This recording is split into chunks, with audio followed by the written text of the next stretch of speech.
I'm delighted to, oh, good idea. Um, Yes, I was a little late on that. I do apologize. that's okay. That's not bad. We got it in time to introduce everybody. That's a starter. Um, every time we start a new season, we're kind of rusty, and it's like we got to get it all our act together. We'll have two speakers, Ann Wenzy, who's head of Life Plan Humboldt here, is going to speak initially, and then our main speaker is Susan Ryan, who serves as CEO of the Center for Innovation, the nonprofit parent of the Greenhouse Project and Pioneer Network. She's been leading the organization on its mission to fundamentally transform elder care in America and around the world. Big job. As a member of the Greenhouse team since 2008, she's become an internationally recognized leader in long-term care reform, including a particular focus on the organization's vision for small home elder care campuses that provide person-directed alternatives to traditional nursing home. I'm very delighted to welcome Susan. All yours. And you can please put your questions in the chat, and she will address them toward the end of the presentation. Thank you very much. Thank you. I am just delighted. Susan, can I give an introduction a little first? Oh, sure. Absolutely. Please do. I want to say why we invited you. I'm Ann Lindsay, and I'm president of Life Plan Humboldt, which many of you know is we're a not-for-profit organization working on building and operating a resident-led senior life plan community, and we have property in McKinleyville, and the process is underway. And Susan, I've met Susan on multiple occasions, and she's been guiding us from afar. And because we really we're going to include home for people with dementia and memory issues in our campus, in addition to independent living and assisted living level services. And we really want to have the most innovative and experience possible for those of us who develop dementia in our community. And so we've been looking at how dementia care is provided across the world. And Susan's been fantastic in joining this OLLI brown bag. We're also going to have a brown bag OLLI on October 30th with Ann Kelly, and she's actually going to Zoom in from Tasmania. And she's an international expert in Montessori, but has particular interest in what we can learn in elder care from Montessori. And so I encourage you to sign in for that. Also, I recognize many names of people who are working on Life Plan Humboldt and our ambassadors. But if you are not already on our mailing list, and please go to lifeplanhumboldt.org and sign up for updates, and also take the move-in survey so that you can see how our life plan community is going to be organized, what the offerings are going to be in for housing, and what the finance structure is going to be like, and give us your input as to what you'd like to see there. So thank you very much. And go ahead, Susan. Sure. Thank you so much, Ann. I do appreciate that. And I just want to commend you for what you're doing with OLLI. I think it's just the more I'm learning about it, I'm pretty fascinated. I think for me, when I think about lifelong learning, how important that is as we grow older, to really make sure that that is kind of where we want to be, what we want to do, even as it pertains to living with dementia. And I think, before we started this webinar today, we were talking about the reality that dementia increases. The chance of one getting dementia, some form of dementia, increases the older we get. So as we are aging, the likelihood that there might be some dementia is increasing. And it's important to me. It has been my passion from day one, practically, when I stepped out of nursing school, to really make sure that we were offering dignified, humanized care. So I'm going to just start with a little background about who I am and why I'm driven to do what I do. I got my nursing license over 40 years ago, and I went in immediately to caring for elders, older adults, and in nursing home settings. And it was as a young director of nursing that I had what I call my call to action moment. It was at a time where obviously we don't want anybody to fall, but it was at that time that restraints were best practices, that we wanted to keep people safe. We didn't want them to fall. And God forbid, they better not leave the building. And so we restrained them, we tied them up. And if I ever write a book, I will have a chapter called For the Love of Katie. Katie was a young woman that had what we called organic brain syndrome or senile dementia. And Katie was admitted as a spry, active person living with some dementia. Her husband had died, and she was no longer able to care for herself at home. So she was admitted to our nursing home. And Katie, because she looked so able-bodied, she was able to dart and move, and she moved quickly. And when people were coming in and out of the building to visit other residents, Katie would love to dart out the door. Well, that was problematic. And we thought what we needed to do to keep her safe was to restrain her. And so we would put her in a chair. We called it a geriatric chair. And it had a tray table on the top of it, and it kind of contained her, and they'd put her at the nurse's station. Well, that didn't set well with Katie. So Katie would be banging on that table. And long story short, I walked down the corridor one day and I saw Katie just really having a fit in her chair, pounding away. And I got her out of the chair and I said, Katie, would you like to go for a walk? And she said, I'd like that. And as we walked down the hallway, I recognized that her mobility was decreasing, it was declining. And I thought, what we are doing is not right. Yes, we're trying to keep her safe from leaving the building, but what we're doing to her dignity, to her humanity, to her mobility, to all those things that are really important to us to really be able to live, thrive, even with the diagnosis of dementia. It was just wrong. And yet our system was really supporting the restraints. So I would leave long-term care and I went into home care. I accepted a position as a geriatric nurse educator to keep people out of nursing homes.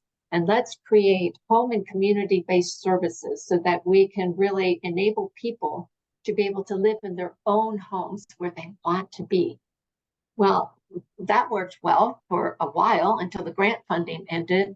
And I stayed in home care for a while until I realized that as wonderful as home care and those community-based options are, we don't have the infrastructure yet to make it so that it is socially connecting people with other people. It can be socially isolating without all that essential infrastructure and support. And it can be cost prohibitive. We don't necessarily have all the mechanisms by which we are able to really support those people through the end of in my power. I think it's still good. So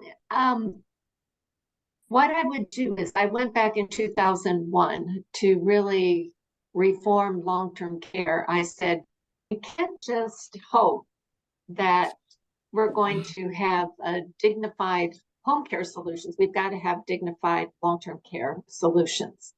And so I went back in to reform long-term care.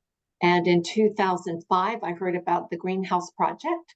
And the Greenhouse Project was really building those small, dignified, small houses for 10 or 12 people, private rooms, private baths. And it had a philosophy that just people matter and that meaningful life was important to those that would live there. And last but not least, it was about an empowered workforce and really making sure that we were creating cultures where people could live, grow, and thrive. So when I say that, I'm so excited about OLLI and what OLLI is doing to really continue that lifelong learning and growth. We as humans, as we grow older, we don't want that opportunity to learn, to grow, to thrive, to be diminished. even when our cognition might change. So what is best life? Best life is our dementia care approach to supporting people living with dementia. And so I use some words rather strategically. It's unique, but it's holistic. As a nurse, I have always enjoyed that holistic care, that we're not just looking at a disease or a diagnosis without looking at the full person, the whole person, and who that person really is. And how do we support that person living with dementia, not to just receive good, safe care, going back to my previous experience as a young nurse, but it really is about how can we enable them to live their best life or a rich and rewarding life. And we do this by really embracing new beliefs, values that really will change the culture. It's all about culture. You know, I referenced the small houses that we built as part of Greenhouse. Those are beautiful homes, but they can operate as a traditional nursing home without all of the rich culture that could define it. And so it's really about culture as well. So the first thing that I would tell you, so what does it take? It's about really seeing the person. And I can tell you, we get really good at understanding what is their diagnosis and what is the disease, and then how will we care plan to the diagnosis and to the disease. And we've got to see the person first. And going back to that whole person approach, into a holistic, comprehensive way of looking at the person. What's important to that person? What does that person value? Who does that person value? What is important to you? That's Hey, the Ted. question. Ted, please please mute yourself. I'm so sorry. I Thank thought That's you. okay. sorry. That's all right. I wasn't sure if it was a question or just a comment or what. But it really is, to me, one of the most important things is that we've got to see each person as an individual, and that it's not, they're all the same. If their diagnosis is one of dementia, then they're all the same. No, they're not. They are a unique person, an individual. And I think the other thing that I like to say, with intrinsic worth, that oftentimes a person living with dementia, by virtue of that diagnosis, they're diminished, their value is that they are devalued, and they are seen as less than. And so it's important to me that first and foremost, we see that person as a unique individual, and one that has intrinsic worth and value. And it's no matter the level of their cognition. So what does that mean? It means that we've got to significantly shift our beliefs. And what are our beliefs? When I have listened to a lot of cognitive neuroscientists talk about, you know, what is a belief, what is a mindset, and what do we need to do when it comes to really creating and embracing new ways of caring, new ways of doing things. What we think about the most will grow. And if our thoughts and our beliefs are those that when one gets a diagnosis of dementia, it is a steady decline, and that they're a shadow of their former self, or they can't do this, or they can't do that, or he's very forgetful and he won't remember this. And so we see that person in a very less than kind of a way. And we've got to shift the beliefs, and we've got to see the person. And once again, see that that person is somebody that's got unique value and unique worth. And so those beliefs, those mindsets need to shift. Instead of seeing it as that steady decline, we need to really figure out how will we build a culture that will embrace the person and really give opportunities in connecting it to OLLI, that opportunity to learn, to grow, to thrive, to live meaningfully in relationship with others. The best life is formulated on 4 different principles. And these principles are really foundational and the bedrock for how we're able to see the person, how we're able to operationalize that mindset or those beliefs that have shifted. So I will just do a quick review and then we'll kind of dive more deeply into them. And then I've got a video that will take a look at the power of normal to really help really understand a bit more of what it means. So the power of normal is really about recognizing that when we normalize programs, when we normalize our environments, when we really enable access to those living with dementia to some of the same things you or I would be accustomed to receiving. Why is it that we segregate people living with dementia and they no longer can fill in the blank, go out to eat, go to the sporting game, do this, do that, whatever it might be? So what can we do to achieve normalcy? And what's in that power of what happens when we normalize our environments and our programs? Focus on retained abilities. As I've mentioned, dementia is often seen as a time of loss, profound loss. They can't do this anymore, they can't do that anymore, and so we've got to protect them over here. What can they do? And let's focus on retained abilities. Advocacy. I'm a big fan that, especially I can tell you since 2019, I have helped probably 5 loved ones negotiate a very fragmented healthcare system.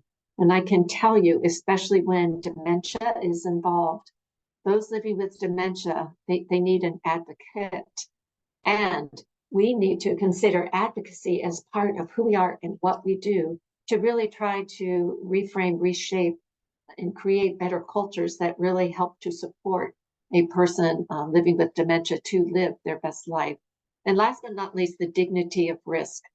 As humans, it's important to all of us that we are able to engage in some risk taking. How many of us have engaged in some risk today since we woke up? I mean, if we had coffee, if the coffee was too hot, should someone have taken it away because we might have spilled it on ourselves? I mean, there are all sorts of things that we do every single day. And yet many times we deprive that person living with dementia from that opportunity to engage in a human right, a dignity to risk taking. So a person that I hold in high esteem is Dr. Al Power. He has done a lot of work with us as we have shaped our Greenhouse Best Life program. And I like the way he has defined dementia. He said, dementia is a shift in the way a person experiences the world around them. And before we started this today, there was somebody said, well, if you have any book recommendations, here are 2 books that Dr. Power is the author of: Dementia Beyond Disease and Dementia Beyond Drugs.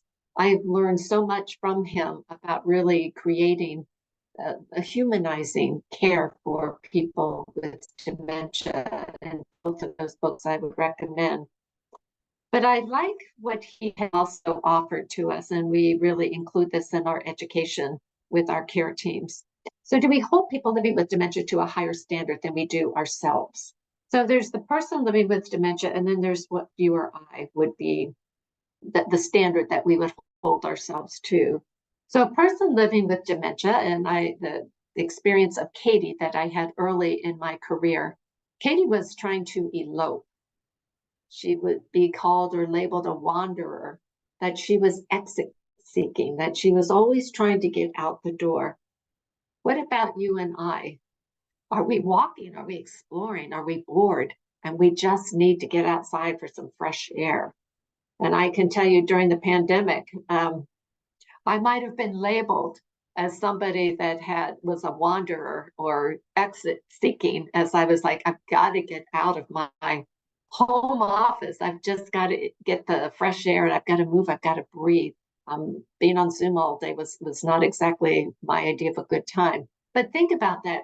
Someone living with dementia, they get the labels placed on them. They are judged by that, and that's their standard.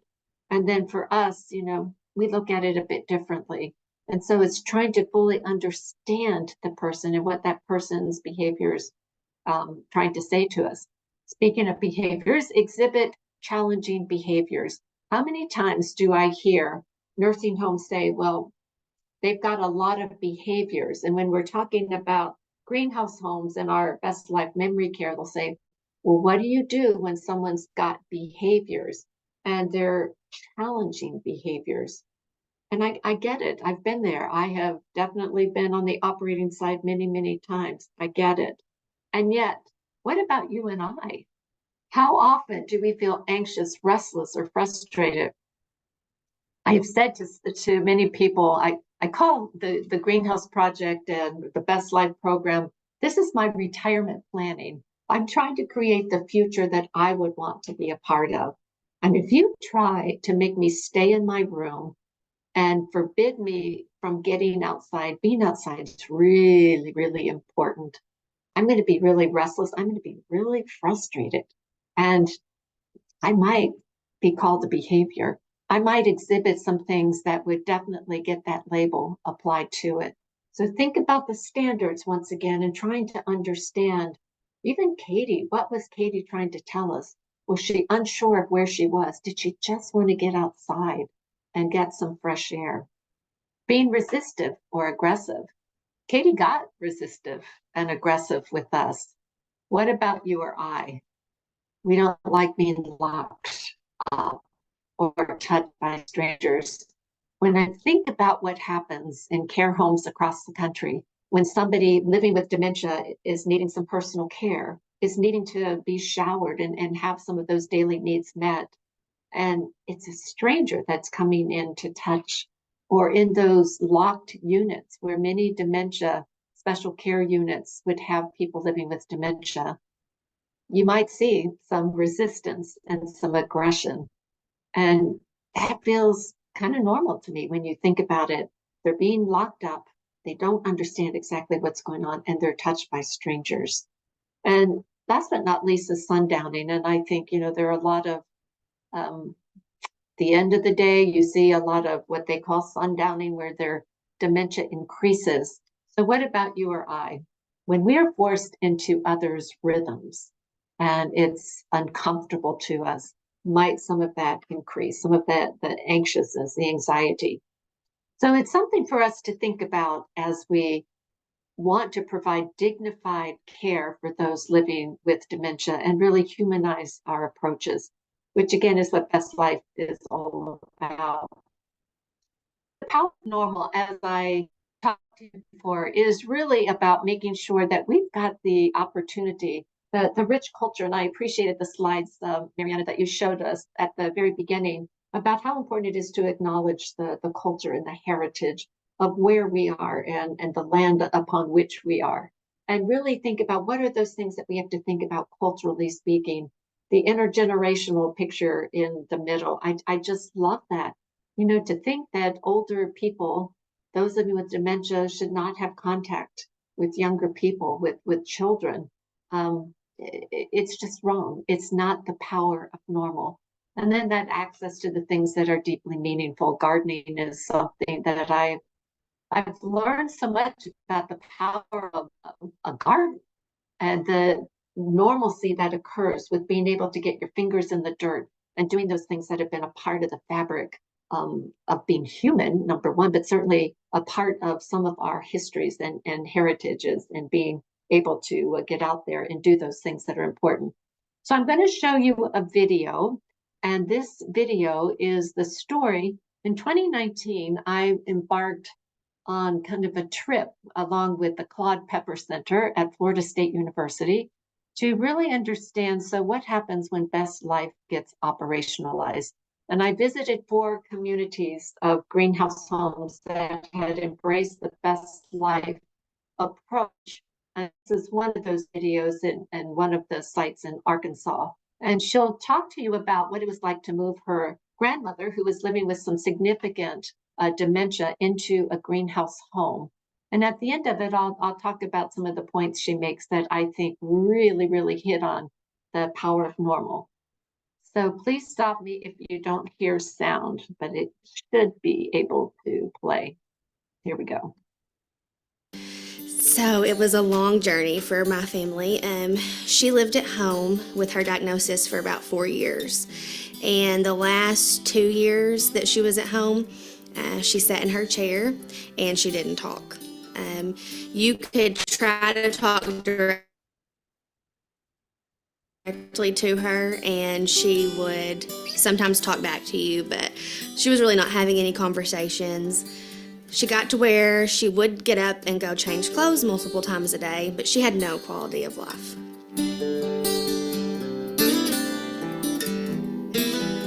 There's this awesome new concept that we have here in this little community. Let's try it. Within that first week, she had calmed down. She knew where her room was, so she was already familiar with her house or cottage that she lives in. The staff, and they do this with everyone, I feel partial because it's my family, but they really took to her and made her a part of their family immediately. I mean, the first night she was here. So as that week went on, they had her playing the piano again. They had her baking a cake. She had not baked or cooked anything in, even more than 2 years, probably 5 or 6 years. She had not been in her kitchen. And they had her baking cake, and she was settled. And so a month passed, and then 2 months and 3 months, and now she's been here for over a year. She hit her year mark in January, and she has quality of life now. It's like a complete turnaround from who she was.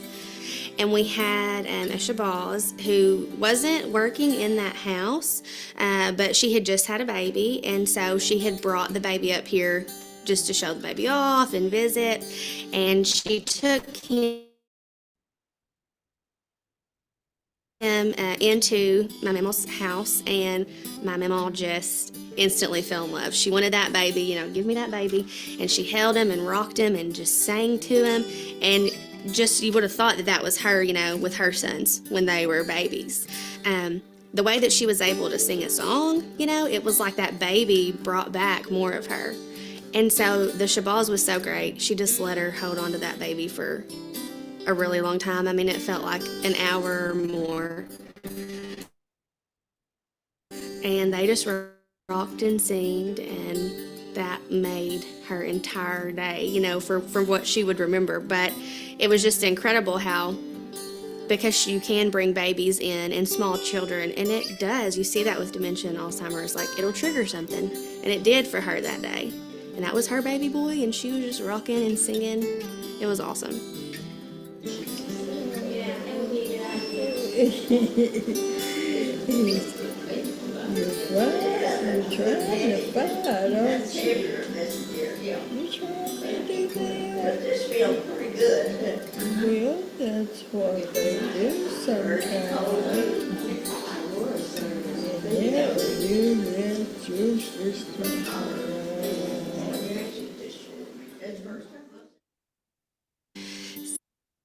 Before I go on to focus on retained abilities, just to unpack what we saw there.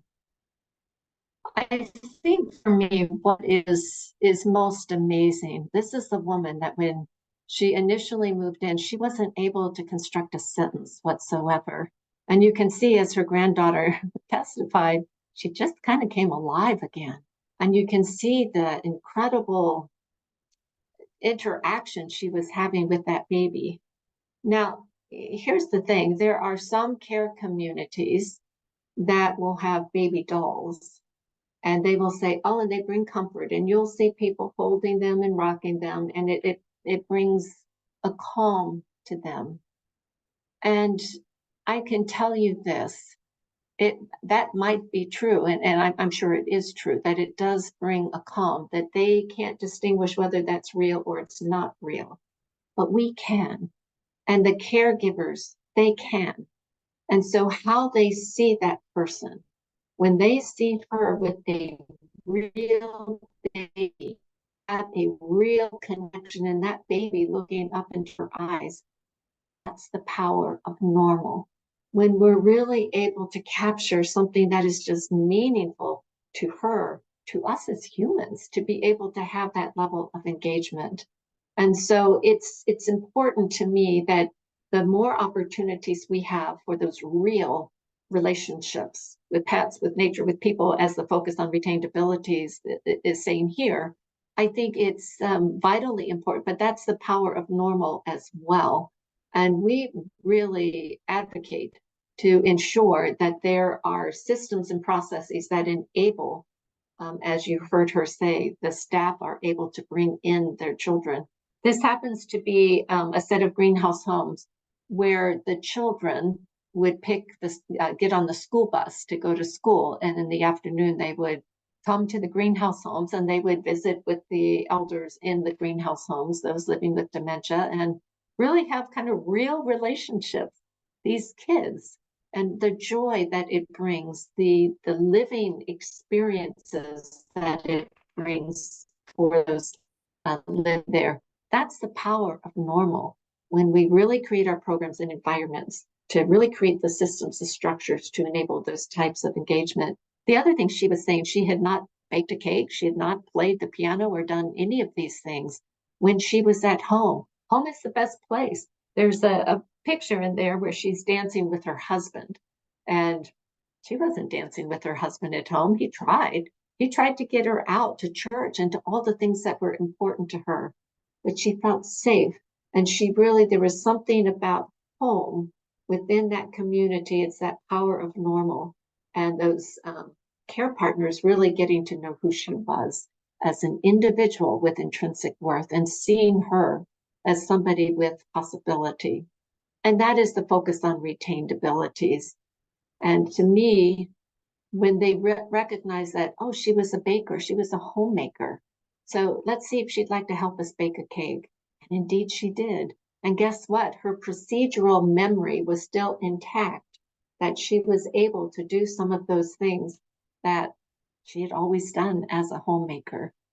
So focus on retained ability. She could still play the piano. And so let her play the piano. Let's make sure there is a piano there for her to do so. I like the quote on the side that I'll draw your attention to. I will not let what I cannot do stop me from doing what I can do. And that is a person that is living with dementia. And you can see his sort of insistence that say, no, I know I can't do this, but this is what I can do. Don't keep me from doing it because it's important to me as a human. It's important to me as somebody that is valued. That's what Best Life is really designed to do, to see that person. All right, dignity of risk, and recognizing that there's always risk in our everyday life. I'll just tell you a quick story about myself once again. During the pandemic, I might have mentioned to you that it was important to me to get outside and that I was literally climbing walls at the end of the day of being in Zoom sessions all day long. And so when I did get outside, I love hiking and that sort of thing. I decided I was going to take up trail running.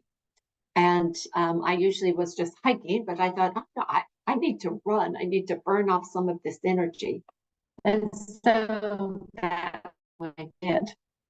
And life was good until my foot encountered a little stump that was there on the trail.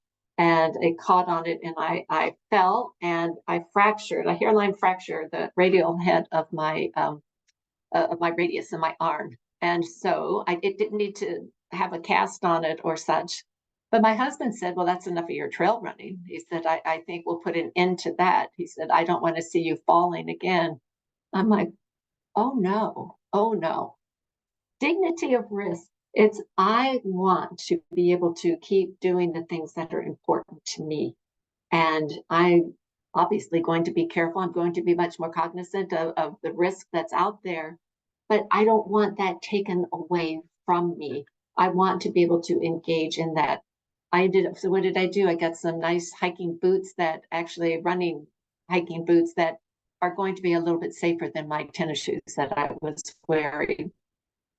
The bottom line is, we've got to really recognize, as Dr. Kul Gawande, another good book, if you haven't read Being Mortal, I really recommend that book. It's a must read for anybody that's doing greenhouse. We believe really strongly in the philosophies that he put out there. But here's what he says: we want autonomy for ourselves. It's what I want for myself. But we want safety for those we love. And so it's really, really a challenge in how are we balancing this? This is what I want for me, but for everybody else, especially those living with dementia, I want to keep you safe. That's my role. I did a call earlier today. We were talking about person-centered care, and we were talking about risky preferences and what happens when their autonomy says, I want to do this, especially for people living with dementia. Well, this is a frame. We've got all sorts of tools and resources to help us unpack what does it mean to really engage in risk-taking. One of my favorite stories, this is one in a greenhouse home in Rochester, New York.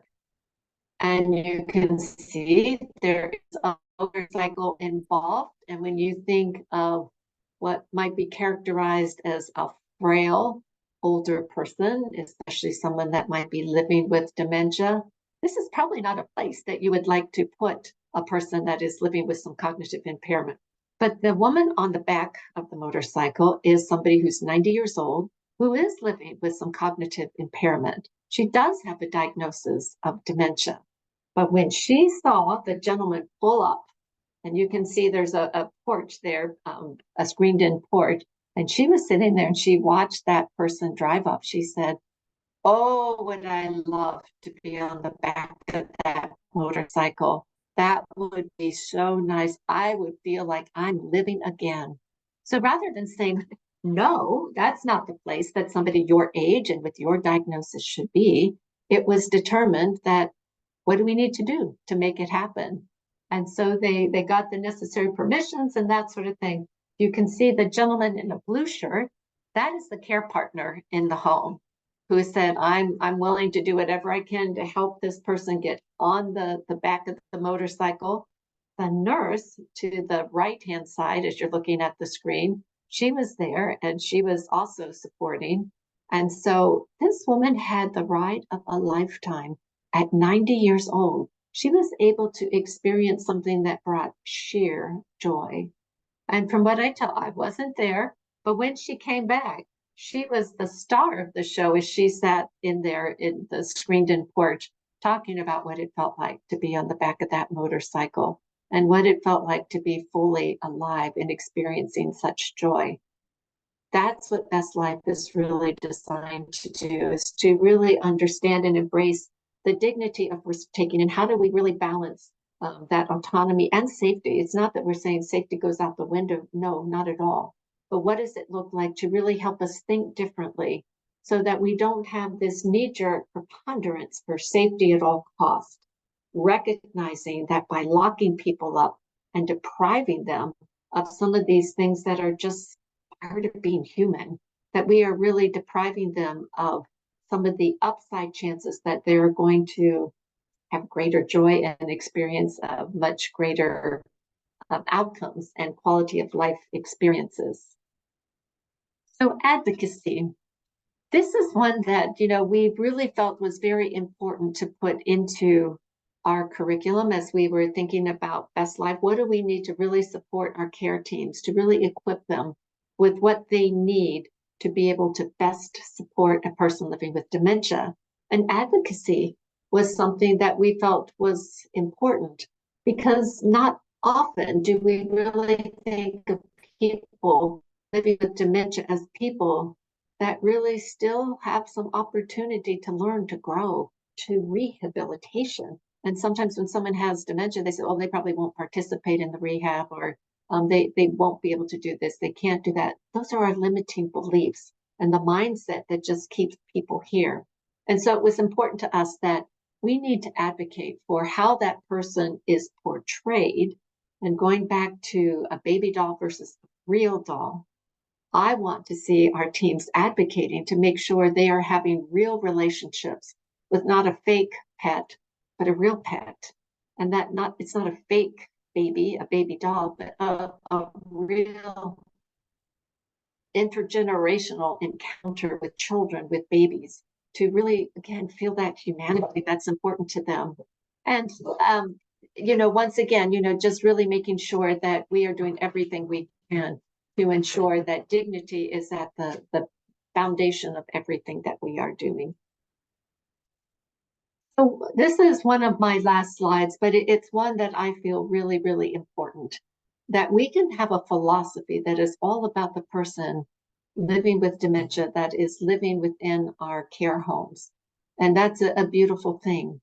But we've got to also acknowledge the inextricable link between the worker that is there and the person that's living there. Workforce is a huge challenge. I think, I don't know, unless you're living under a rock, you're probably acutely aware of the workforce shortage, especially in long-term care environments in nursing homes. And what are we doing to really create conditions in our communities, to really create cultures that are really valuing both the person living there and the person working there? Because it's not just enough for the person that's living there to be given opportunities to learn, to grow, to thrive, but we believe those that are working there should be given the opportunity to learn, to grow, to thrive. And again, as you were talking about OLLI at the beginning, I thought how wonderful. 18 and above, you could have opportunities to learn and to grow at a very affordable rate. We believe similarly that it's important for our workforce to be given those opportunities to learn, to grow, to thrive. Greenhouse was so named as the greenhouse, one word is to produce optimal conditions, to produce optimal growth in plants. So greenhouse, two words, is really creating a culture, an environment to really support those that are working there and living there to be able to learn, to grow, and to thrive. So with that, I'm going to stop sharing and make sure we've got plenty of time for questions.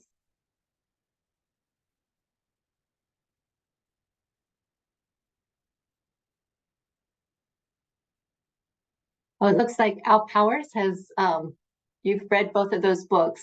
Oh, wonderful. Yeah, they are incredible books, that's for sure. Could you give the names of them again? Sure, Dementia Beyond Drugs and Dementia Beyond Disease. Dementia Beyond Drugs. Okay. Right. I know the problem with COVID and the sequestration of everyone during this period has really caused decline, which is why when you remove people and put them in isolation, they have such a problem. And the example you gave of the woman that was integrated into a home created all sorts of stimulation and opportunity, which then triggers the person's comeback, in essence. And music, of course, is a wonderful vehicle. And I know we have many places that do have activities, and they take people out various and sundry places, and they have we've had OLLI classes, for example, at Timber Ridge, both in McKinleyville and in Eureka. And I think the more of that occurs, one of the things you could do is incorporate OLLI type programs into these kinds of settings, encourage people to attend them. They aren't expensive. You can get local people. I mean, how do you, we know that it really benefits when you have children with disabilities to stay integrated in the environment with others as much as possible. And I think the same thing happens. I mean, dementia is in essence a disability. And how can we work better to keep people that are institutionalized like this, which is basically what's going on, integrated in the community? Can we have them babysit? Are there ways to have them take care of kids that after school programs, things like that? Do you explore ideas like that? Well, when you said the after school, absolutely. This particular place where the woman, the video that I showed you, the children come there after school, and they really, the culture there just embraces the fact that children are a part of. And so it's really interesting. The elders living there will read to the children in the afternoon. They'll help them with their homework.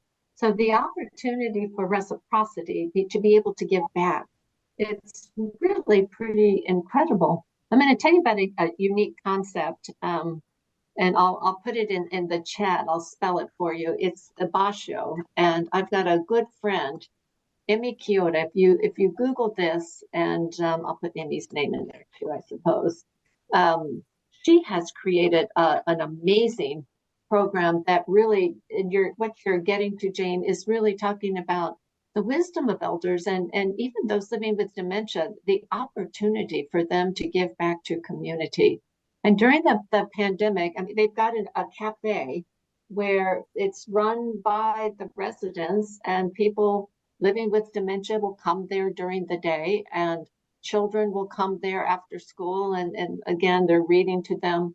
But during the pandemic, they actually created bento boxes for those that needed food support during the pandemic. And so they have an organic garden there, and they were doing all sorts of things. So it's an amazing community concept that I would love to get to the US, because she's done it abroad, but never in the US. And it's a pretty fascinating concept.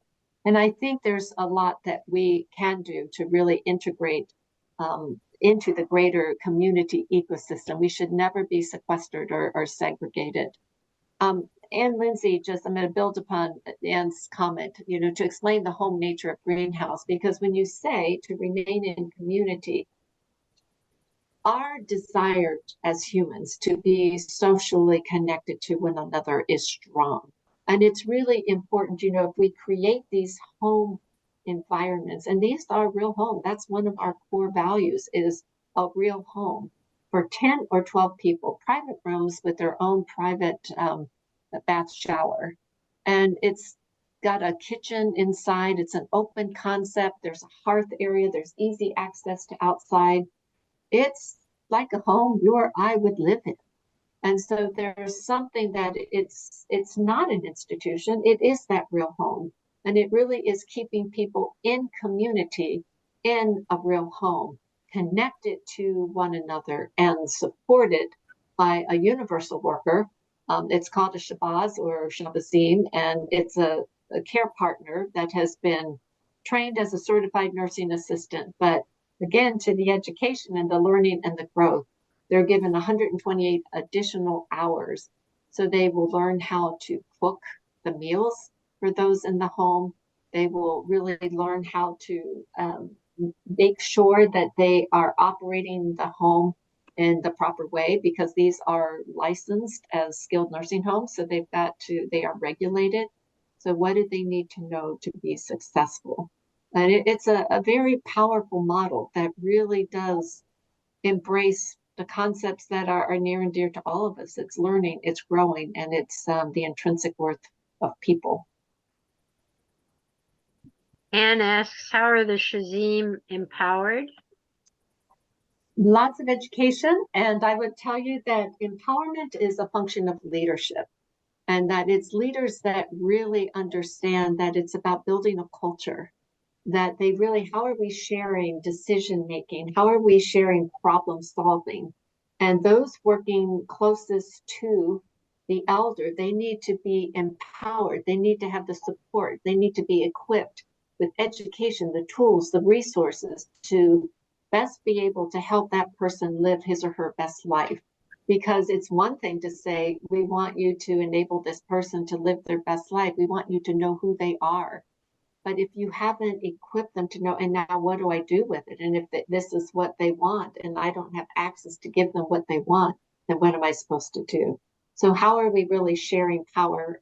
How are we really giving them the resources and the necessary support so that they are empowered and they're able to do what they want?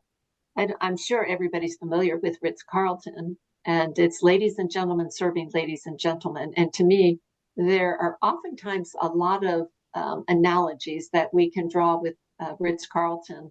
I've studied and read a lot about Ritz-Carlton and what they do to equip their frontline staff to be able to make the customer experience a wonderful experience. And we, in fact, we do the case study in our education process. And we really want to make sure that we're building upon all the things that are necessary. In Ritz-Carlton's case, they really, those frontline staff, they've got the resources, financial resources, to make that customer experience an exemplary experience. And it is pretty powerful. So how did Greenhouse Homes do during COVID? Oh my goodness, it was incredible. We have published research that shows that during COVID, we had far, far, far less COVID rates and even far fewer COVID deaths as a result of COVID. And what was really fascinating to me, the level of normalcy that was able to occur. If you were in a semi-private room, or God forbid, a 3 or 4 person room in a nursing home, you were quarantined to your room. In a greenhouse home, well, it's not like we could disregard the rules, but they all had private rooms.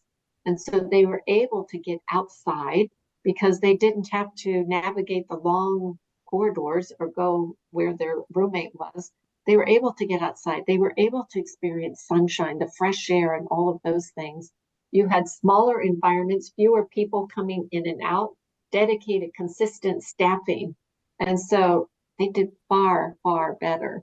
And from a risk perspective, they were certainly, they had to definitely keep the rules according to the local jurisdiction, what they were saying. But it was some of the risk by virtue of the way the architecture was, they didn't have some of those same challenges that a traditional building would have. And again, being able to get outside and even being able to, they have one long dining table. They could have about 4 people, they determined, that would be physically distanced and meet that requirement, but they'd be able to have some conversation and gather at a table. Some of them were able to get outside, and they positioned tables outside. They would do barbecues and picnics and different things because, once again, that social connection, really being connected to each other, had everything to do, I believe, with our immune system and our ability to mitigate the spread of the infection. Yes, to the physical environment and all those other factors, but I just think that there were many people that the social isolation was just really devastating to mitigating the infection. Is there an ideal size to the residence that these people are in, to the greenhouse? So 12 is the max for a home and all private rooms. And but they usually homes, you'll have about 5 or 6 homes in a community so that it feels like a little neighborhood. Our largest neighborhood of greenhouse homes are 16 homes. And it looks like a little subdivision of small houses and a neighborhood.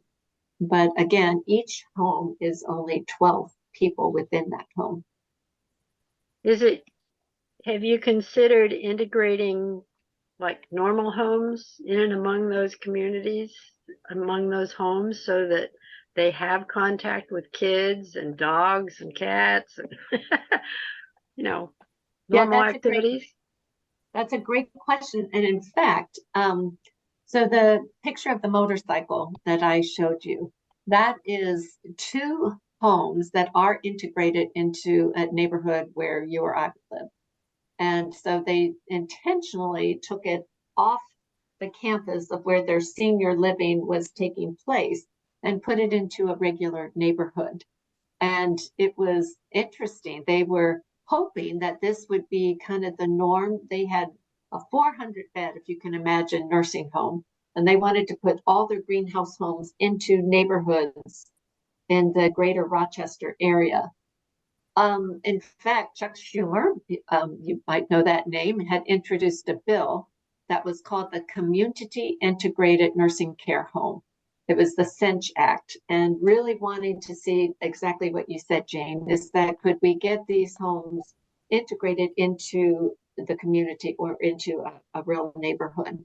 And that was what he wanted to do. It was back during the Obama administration, and it unfortunately did not go anywhere. And you might have heard a little bit about the Congress inertia and not really being able to get a lot of things done. And so unfortunately that did not happen. But the idea is there and it is a good idea. And in fact, we've got some communities in Otterbein or in Ohio. Otterbein has 47 greenhouse homes, but they're spread across 10 different communities. And they are neighborhoods within a larger community, not on a senior living campus. Yeah, that would enable interaction with the communities and with across ages. So you'd have access to Exactly. everything from babysitting. I mean, there are liabilities issues probably associated with babysitting, but on the other hand, you could have internships if it's near a college. You could do training in the concept of a nearby a college or a high school, and after school activities associated with that. I mean, there are all kinds of ways if you're more integrated in the community that would be helpful, wouldn't it? Absolutely. No, I love all of those ideas. And that's really where I would love to see us go, is to do more of that. I think that is the future. I think that's what we've got to start thinking about, because the need is there. And I'm going to respond to Ann's question and then to Chris's question. Why do you think that life plan communities are getting out of having nursing homes? It's challenging to operate nursing homes, especially in a post-pandemic. I think between workforce, between reimbursement, what we're paying per day to support somebody, especially in the case of California, Medi-Cal, what Medi-Cal is reimbursing for care. I think that we've got to think about it from a policy perspective, from a reimbursement perspective. I believe there should be a quality incentive, a payment bump in reimbursement if you are delivering the quality that we are all talking about, that we all want. I think there should also be an incentive for private rooms, that if you have all private rooms, then there should be an incentive for that from a reimbursement perspective. We need to incentivize what we want to see. And I think our traditional system did not fare well in COVID. And rather than really jump in and do what I think needs to be done, I think people are saying, I think we'll just get out. And nobody wants to live in the building that I have right now. And I don't have the wherewithal to invest in changing it. And so we will just get out. That's my take. And they're instead offering assisted living that has more options to the end of life. Personally, I don't think that is the answer. I think, that we need those that will step up and say, but there is a better way and we can make it happen. And we need to work with our state. In the case of Ohio, the CEO for Otterbein went and visited every one of her state representatives and talked about, she got a quality bump in reimbursement. She got a bump in reimbursement for private rooms. And I think, that's what we need to do, that advocacy thing. I think, we've got to really just, as a society, I think, we put our money towards what we value. And it's clear that right now, we don't value elders, especially those living with dementia, as much as we would a younger population of people typically. So California greenhouse homes, we've got 2 greenhouse homes in Pomona, California. Mount San Antonio Gardens has the only 2 operating greenhouse homes in the state. Sadly, California has been one of the tougher states, and I have worked with the California Department of Public Health many, many times. I just actually saw somebody. I go to a National State Surveyors Conference each year, and I met a bit with somebody from the California Department of Public Health. And we said, we've got to figure out what we can do to get more greenhouse homes there. And so I think there is a willingness there at the state, but we've got to all roll up our sleeves and, to the life plan communities and providers out there, we've got to say, no, we are willing to do what it takes to create dignified, humanized care for older adults, especially those with dementia.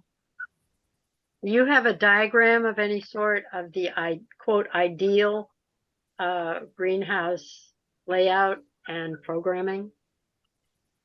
I do. I've got all sorts of that. So are you talking about the architecture and design? Is that Both what the you're? architecture and design and the program of activities and staffing, how it works. Is there a manual? What do you have? Do you have a program put Sure. together that you offer? Yeah, so that's exactly what we do with organizations. We partner with those organizations and we bring the technical assistance to the table. And we have, Greenhouse is now 20 years old. And so we bring all of that experience to the table, and we really work with that organization to help them understand how, what's the physical environment? What are we building to really ensure that we're getting exactly what we want? And then what's that philosophical culture? What's that education? How do we equip leaders to really make sure that they fully understand and embrace the culture, the envisioned culture? And we do a train the trainer for educators and that sort of thing. So it's a pretty robust program that we offer. And then the other thing is we offer a network so that when you've opened the homes, that we don't say, okay, you're on your own now, but we really create a network where we learn and grow from each other, that it's not enough to say, okay, we've checked that box, but we really hold ourselves accountable to continuing to learn, to grow. Yeah, lifelong learning, as you've said from the very beginning. Yes, there are greenhouse communities in Massachusetts. We've got in Boston, the Leonard Florence Center for Living. They've got 10 greenhouse homes, Chelsea, Mass, right outside, very close to Boston, Logan, as well as we've got homes in Longmeadow, more towards the western part of the state. And then we've got some in, I want to say it's Westwood, Westfield, West. Yeah, it's west of Boston, and there are about 4 assisted living communities there that are greenhouse homes. How are you funded? So we are funded. We have some grant support, and then we have consulting revenue when we work with an organization. Then some of our fees. That's the business model, if you will, that they are paying some of those. We get a little fee from the network, kind of an association or membership with the organizations that have opened greenhouse homes. But we do a lot. We try to get a lot of grant funding to really be able to support us so that we don't have to charge an exorbitant amount. And you have a website that is available? We do. It is, and I'll put it in the chat.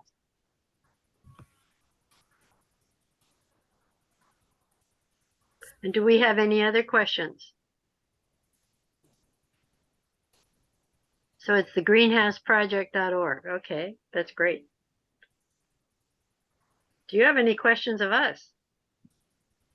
No, but this was a wonderful opportunity. I love what you're doing. And, it was just so wonderful with those opening slides and some of the comments, Jane, that we were talking about before we started today's session. I really appreciate everything that you're doing. And I think your goals for that lifelong learning and really creating those opportunities are really important to all of us. So I'm really excited for the opportunity to have been with you today. Well, we're delighted to have you. And if there are any other further questions, are there anybody? We're just going to say thank you so very much. And we're looking forward to seeing you all back again next week when we're going to be talking about Cal Poly's Humboldt Gallery Directors Exhibition Tours. The campus galleries aim to connect the OLLI community with the campus, with the campus galleries exhibition programming. This is a fun way to view artwork and discuss various topics related to the current exhibitions. We thank you for coming today. We thank you for coming back to OLLI. We hope you will all have catalogs. If you don't, they're probably findable at various and sundry places like Wildberries and Eureka Foods. You can always call the office and get a copy of the catalog, and you can certainly go online and see the catalog. But we encourage you to sign up.